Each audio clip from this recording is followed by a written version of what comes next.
চন্দননগর পালপাড়াতে এসেছি আমরা ভিডিও ঠাকুর দেখতে।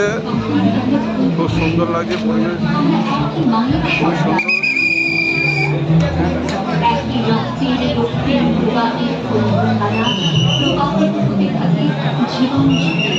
খুব সুন্দর।